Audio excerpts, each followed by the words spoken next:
안녕하세요. 국어 가르치는 수지쌤입니다. 네, 이번 시간에는 안조원의 만원사에 대해서 공부해 보도록 하겠습니다.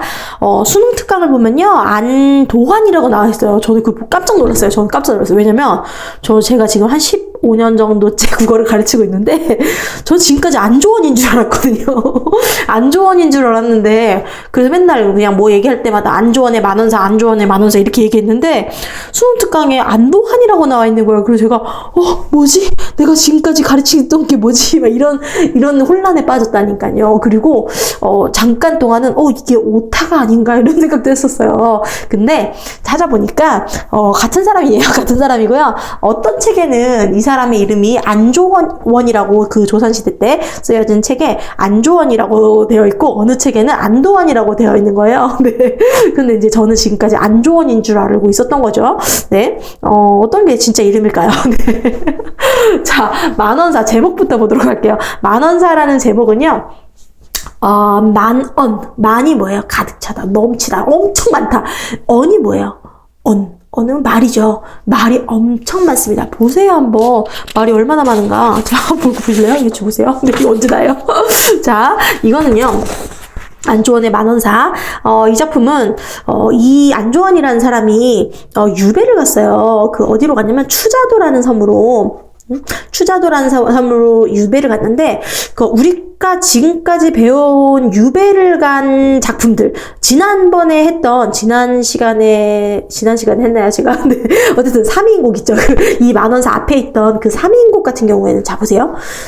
3인곡하고 이 만원사의 차이가 뭔지 아세요? 둘 다 유배가사야. 공통점. 유배가사. 네. 근데 차이점이 뭐냐면, 그 3인곡의 작가는 얘가 유배를 가가지고, 저 결백해요. 막 이런 거거든요. 나는 죄가 없는데, 간신들의 모략으로 내가 모함을 받아가지고 누명을 쓰고 여기로 왔다. 너무, 나는 결백하다. 막 이런 내용. 그리고 또, 그러니까 이게 꼭 3인곡이 아니라, 그냥 일반적인 유배 문학들은 그래요. 보통 내가 결백하다 그러고, 그리고 임금님 너무 그리워요. 사랑해요. 막 이런 거. 거든요. 근데 이 만원사는 결백하지 않아요. 왜냐? 이 사람 실제로 잘못을 했거든요. 이 사람이 실제로 어떤 주색이 뭔지 아세요? 주색은 술, 여자, 도박, 이런 거예요. 그런 걸 하다가 횡령을 한 거예요, 진짜. 그래서 횡령을 해서 공금을 횡령해서 실제로 추자도로 귀양을 갔다. 그러면 이제 얘가 잘못을 하고 갔잖아요. 그죠? 얘는 그러니까 임금에 대한 충이랑 임금에 대한 그리움, 그리고 내가 얼마나 사랑하는지 이런 거잖아요. 근데 이 만원사는 자신의 잘못을 진짜 뉘우치는 부분이 나온다. 네. 뉘우치는 부분이 나오긴 나오는데요. 근데, 또 내가 잘못한 거 어쨌든 인정은 해. 내가 인정을 해. 근데 좀 약간 합리화하는 그런 모습도 보여요. 자, 차이점이 뭐라고요? 얘는 진짜 잘못을 해서 유배를 갔다. 네. 얘는 약간 정치적인 이유로 유배를 갔다면, 3인곡의 작가가 정치적인 이유로 유배를 갔다면, 만원사의 작가는 실제로 죄를 지어서 추자도라는 섬으로 유배를 갔다라는 거, 그런 차이를 조금 알아두고 이제 본문을 읽으면 좋을 것 같아요. 자, 그러면 같이 한번 본문을 읽어볼 건데, 이거 읽으면요, 되게 길잖아요. 되게, 재미없어, 어려워, 지루해, 이게 아니고요. 진짜 재밌어요. 진짜 재밌어. 이 사람은 되게 심각하게 쓴 건데, 저는 좀 되게 재밌어요. 그리고 제가 저희 학원 아이들한테 가르쳐도, 되게 재밌네요. 이렇게 애들이 이야기를 해요. 여러분도 한번 이거 읽으면서 얼마나 재밌는지 한번 느끼면서 읽어볼게요. 자, 처음부터 한번 볼게요. 자, 얘가 아까 전에 뭐라고요? 잘못을 해서 유배를 갔다고요? 근데 그래. 이 얘기를 해야 되겠다. 여러분들 혹시 유배에 대해서 알고 있어요? 저는 한 몇 년 전까지 유배라고 하면 어떤 거라고 생각했냐면, 막 드라마에서 막 무슨 왕후 막 이런 사람이 유배를 가면 어떤 초가집 같은 거 이렇게 주고 이렇게 뭐 이렇게 울타리 갇혀 있는 처갓집 같은 거 주고 거기에 이렇게 앉아가지고 그냥 외롭게 앉아있고 이런 건지 알았어요. 저는 유배가. 근데 몇 년 전에 그 TVN에서 무슨 역사 속으로 시간 탐험대 고고고 뭐 아무튼 그런 장동민 나오는 그 장동민이랑 유상무랑 뭐 이런 사람들 나오는 프로그램을 한 적이 있었어요. 저 근데 그거 보고 진짜 충격을 받았어요. 뭐냐면 그 프로그램이 그 조선시대 때 어떤 그런 기록을 보고 이렇게 사실적으로 재현을 하는 거예요. 그래서 그 유배 체험을 하는데 그 유배 체험이 어떤 거였냐면 어떤 거냐면 어떤 그냥 어떤 사람이 살고 있는 집이에요. 사람이 살고 있는 집에 여기 이제 주인이 있을 거 아니에요? 주인? 이 사람 주인이야. 그럼 이 주인이 조그만 방 한 칸을 이 유배객한테 빌려주는 거예요. 귀향을 온 유배객한테 여기를 빌려주는 거예요. 그리고 이 주인은 이 유배객을 관리하는 책임을 맡게 되는 거예요. 그래서 뭐 관청에서는 이 주인한테 뭐 이렇게 뭐 돈이라도 좀 주겠죠? 근데 줘야 되는데, 원래는 주는 게 원칙인데, 안 주기도 했대요. 그 관청의 사정에 따라서. 그러면 이 주인은 이 유배객이 우리 집에 오는 게 좋겠어요? 싫겠어요? 엄청 싫죠. 왜 싫어요? 얘를 관리도 해야 돼. 그쵸? 얘가 만약에 도망이라도 가봐. 그럼 주인이 벌 받는 거예요. 그리고 또 이 주인은 또 얘한테 밥을 줘야 돼. 굶으면 안 되잖아, 어쨌든. 네. 그래서 삼시세끼 밥을 줘야 됩니다. 근데 자기도 먹고 살기 힘든 상황에서 얘한테 밥을 어떻게 줘요? 그죠? 짜증이 나겠어, 안 나겠어요? 엄청 싫어요. 그래서 얘가 처음에 오니까 얘가 그릇 같은 것도 던지면서 나가라고! 제발 가! 이런 것도 나와요. 이 만원사의 첫 부분에. 어쨌든, 그런데 이 주인은 입장에서 얘는 싫단 말이에요. 그러니까 이 주인은 밥도 대강 그냥 보리밥 한 덩이에 된장 조금 주고 이런 거 주고, 그리고 온갖 잡일 다 시키고, 그리고 그 관청에서 무슨 일이 있다고 하면 이 유배객은 이제 끌려가가지고 일을 해야 돼요. 그래서 엄청 무거운 짐도 지고 그런 게 그 TVN에서 나왔었거든요. 근데 엄청나게 그런 힘든 삶을 살더라고, 유배를 가면. 그러니까 되게 외롭고 이런 거 말고 이렇게 고상하게 앉아가지고 외롭게 지내는 그런 게 아니라 실제로 배고프고 너무 힘들고 짐 옮겨야 되고 곤장도 나가서 맞아야 되고 이렇단 말이에요. 그래서 이 유배객의 어떤 그런 모습을 이 만원사에서는 굉장히 사실적으로, 이 만원사의 진짜 중요한 특징은 이 유배 생활을, 이 안조원이라는 사람의 이 유배 생활을 굉장히 사실적이고 굉장히 구체적으로 표현한다는 거예요. 이 유배 생활의 고통을. 그럼 얘가 도대체 뭐 때문에 괴롭냐면, 일단 배고파. 그리고 이 주인의 뭘 해야 돼요? 눈치를 봐야 돼요. 그쵸? 눈치를 봐야 돼. 그리고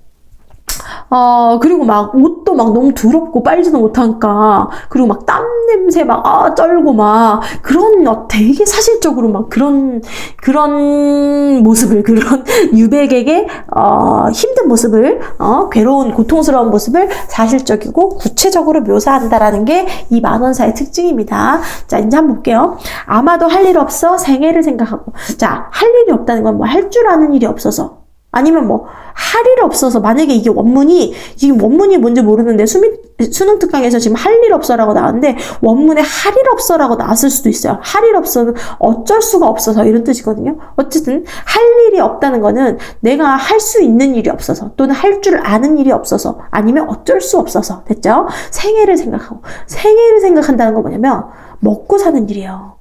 먹고 사는 일. 내가 지금 밥을 먹어야 될 거 아니야. 근데 얘가 밥을 안 줘, 주인이.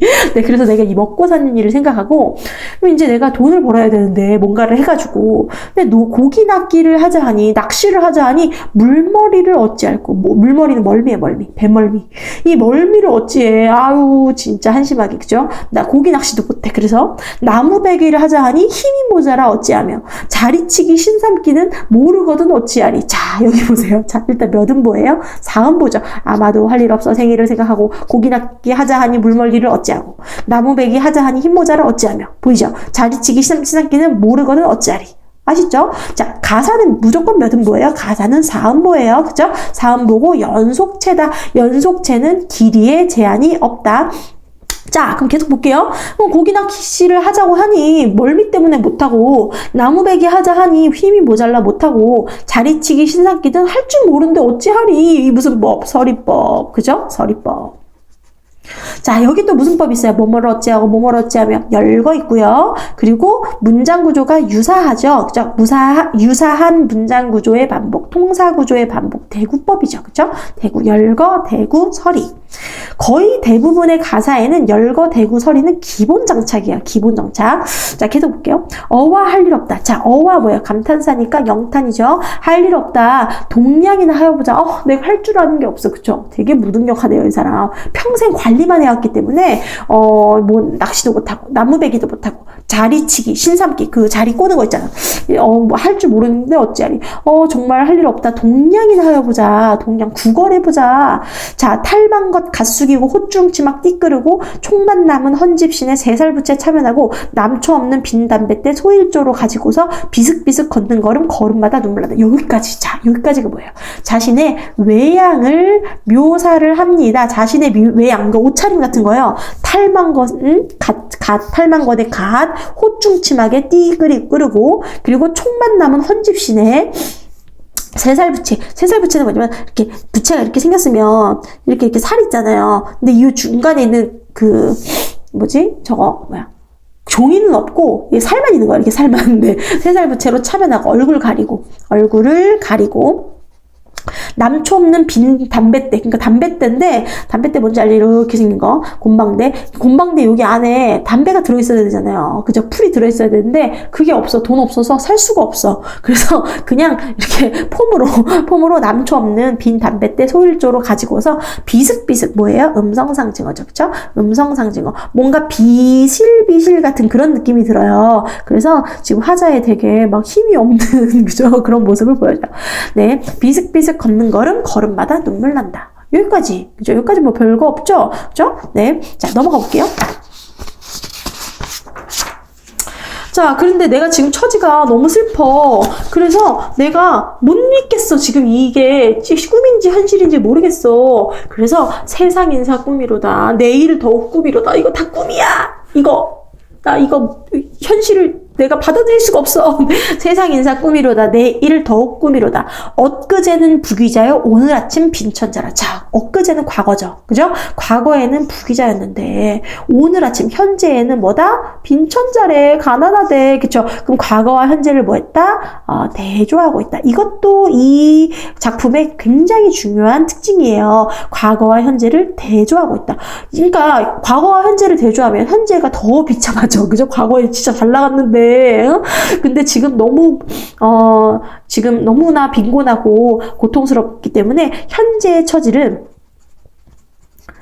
부각하는 효과가 있겠죠. 그죠? 부각할 수 있어요. 자, 엊그제는 부귀자요. 오늘 아침은 빈천자라. 부귀자가 꿈이런가? 빈천자가 꿈이런가? 도대체 그러니까 부자였던 게 꿈인가? 아니면 현재 이렇게 가난한 게 꿈인가? 믿을 수 없어. 장주호접 황홀하니 어느 것이 꿈인고. 자, 장주호접. 장자의 꿈 아시죠? 장자지몽, 장주지몽.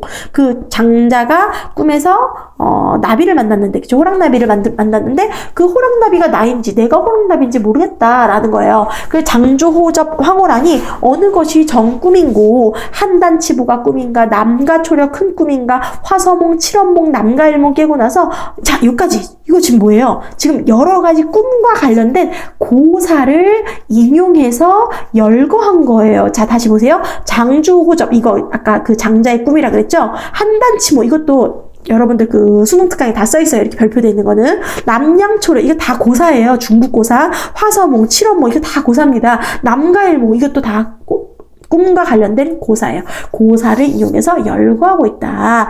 몽중흉사 이러하니 새벽 대길 하오리다. 몽중흉사라는 거는 안 좋은 꿈, 마이너스 꿈, 되게 흉한 꿈을 꿨어. 이러하니 새벽 대길 하오리다. 봐봐. 꿈이랑 현실은 반대잖아요. 그죠? 그래서, 꿈이 이렇게 흉하니까, 새벽에 대기를 할 것 같아. 뭔가, 내가 지금 아까 동냥한다 그랬지, 동냥. 동냥이 잘 될 것 같아. 라는 기대감입니다. 네, 기대감. 자. 그래서 이제 여러 가지 꿈을 쭉 열거했다가, 이제 꿈이 이렇게 슬프니, 새벽에 대길하오리다. 그래서 기대감이에요. 자, 가난한 집을 지나치고, 넉넉한 집이 몇 집인고, 가난한 집은 지나쳐야죠. 왜? 줄 게 없을 거 아니야, 내가 동양을 가도. 그래서 넉넉한 집을 가는 거예요. 지금 동양할 그런 국어를 할 집을 물색하는 중이에요, 지금. 네. 살인문에 들자 할까, 마당에를 섰자 할까, 지금 얘가 주저주저 하는 거예요, 지금. 살인문에 들어갈까, 마당에를 서 있을까, 철없는 어린아이, 소 같은 젊은 계집, 손가락질 가르치며 귀양달이 온다 하니, 저기 귀양달이 온다 하고, 지금, 얘네들이 나를 놀리는 거야. 근데 나를 뭐라고 놀리냐면, 귀양달이라고 놀려. 자, 땡땡달이라는 거는요, 레그 아니고요, 어떤 사람을 약간, 이렇게 뭐랄까 비하하는 말로 쓰이는 말이에요. 뭐 땡땡다리가. 그러니까 나를 귀양 온 사람이라는 거를 굉장히 이렇게 비하해서 낮춰서 말한 거예요. 저기 귀양다리 온다 이렇게 그 어린아이들이랑 그 소 같은 젊은 계집이 나한테 자꾸 저기 귀양다리 온다고 놀린 거예요. 그럼 내가 이제부터 너무 슬프잖아요. 지금 내가 과거에 진짜 얼마나 잘 나갔는데 지금 이렇게 내가 귀양다리로 놀림을 받고 있어요. 그쵸? 이 귀양다리 부분은 굉장히 재밌는데요. 시간이 지금 15분이 넘어가지고 제 핸드폰 용량이 적어가지고 네, 일단 끊었다가 다음 파일에서 할게요. 안녕.